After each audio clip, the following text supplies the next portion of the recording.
This is the SQL Server learning module, and in this video we will discuss about the SQL injection. What is the SQL injection? SQL injection is an attack to insert the malicious code into user input. And there are two levels of attack.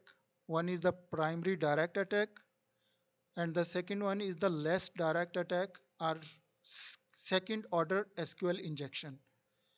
So in the primary direct attack, the attacker will directly insert the malicious code into the user variables, and these variables then are concatenated with the SQL commands which will be executed. For example, this is the login screen. Here user need to enter the login, and this login uh, is in the variables in behind the code. There are the variable which will store the login name, and then it will concatenate this variable with the SQL command, and then this SQL command will be executed against that table by the database engine. And if the login name is exist in the system, so the user will be verified and user can have the access of the system.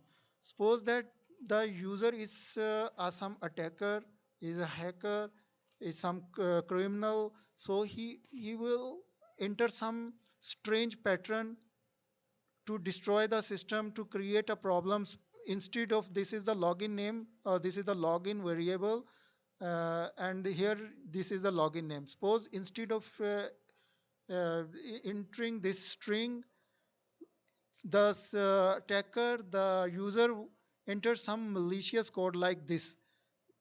It will enter some kind of this string drop table JED, this variable, then it will enter the some semicolon, and here the user may enter some the SQL statement like drop table, the this is the table name, and after that there is the comments uh, in this, so that the this login variable when will be concatenated in the SQL query.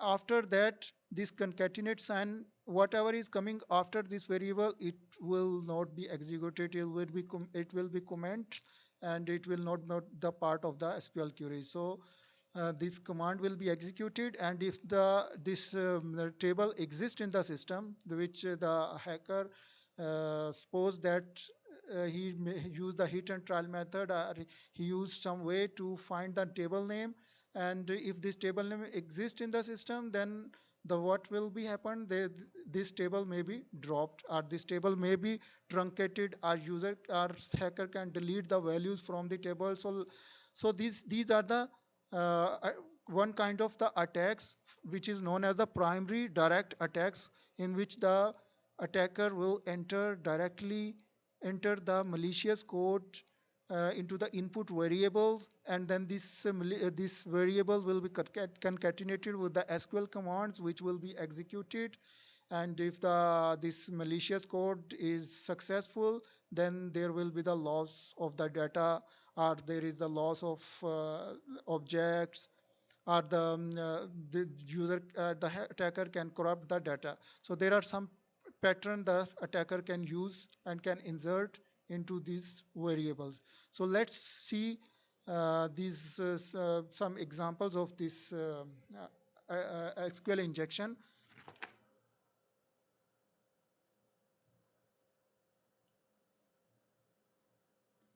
Suppose this is the login screen. Here I copied that pattern. Here is the pattern. Suppose I will use this one. This is the login name. The attacker will use some kind of this text for the login.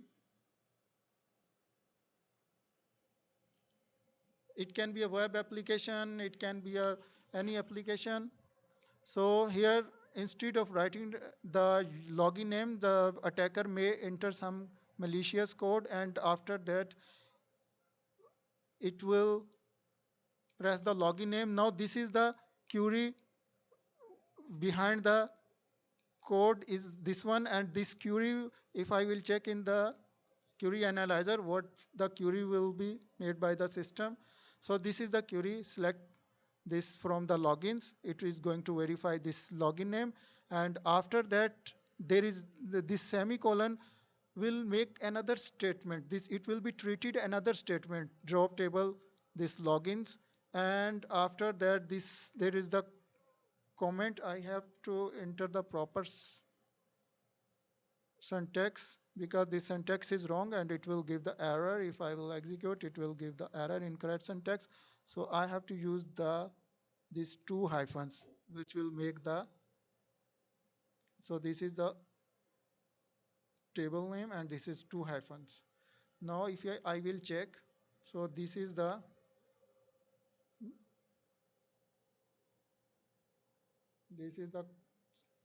query made by the system, and when this query will be executed,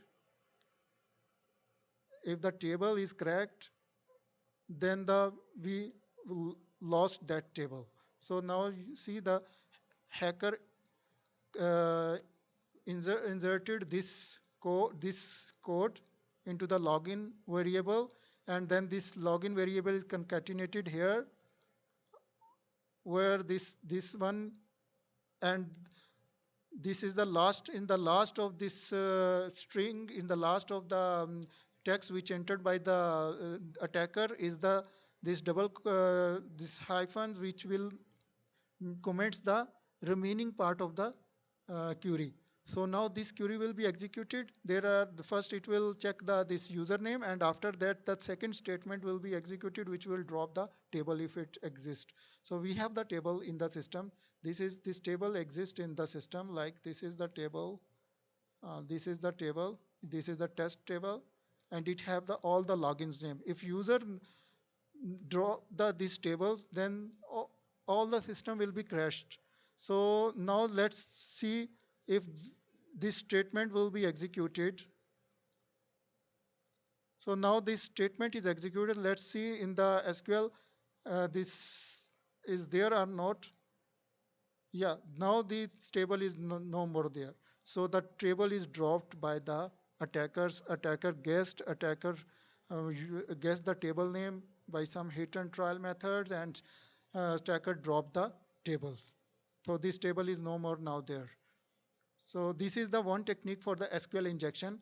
Now, if suppose attacker can use any pattern. Now, if attacker is using like this one, this login name R1 is equal to 1, which will which is the 1 is equal to 1 mean it is true. And if the login name this does not exist, then it will bring all the users name. Like this one, we will execute now this statement. Suppose the attacker will insert this malicious code.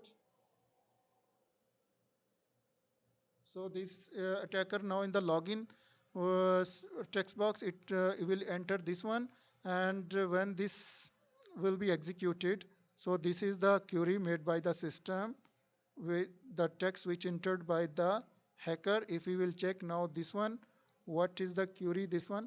So this query we'll check where is the username is equal to JED or 1 is equal to 1. Mean if it is not true, if this is false, then this one is always true. So the operator is R, so it will bring all the records, and the remaining part is comment by these hyphens which are entered by the hacker.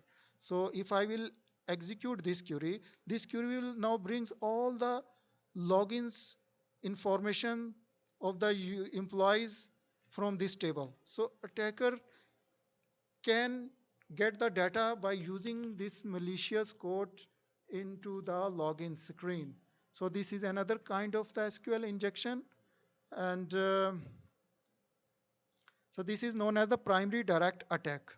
So user can enter any malicious code directly into the into the variables, and this variable will be concatenated with the SQL query, SQL command, and these commands will be executed, and then there may be something will happen wrong, the primary direct attack. And the less direct attack, second order SQL injection, is the as an attack which inject malicious code into the strings that are stored into the tables. So in the second attacks, which is the second order attacks, the malicious code, instead of directly executing, it will be stored into the table and will be it will not be executed immediately.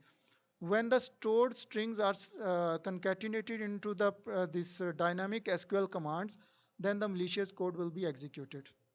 So in the second order, which is a less dangerous attack, in this attack, whatever the malicious string is entered by the attacker, it will be stored into the tables, and then later when this dynamic SQL will be constructed from this table data, so this malicious code will be concatenated and it will be executed, and at that time it will do something wrong. It will may harm the data, it will destroy something.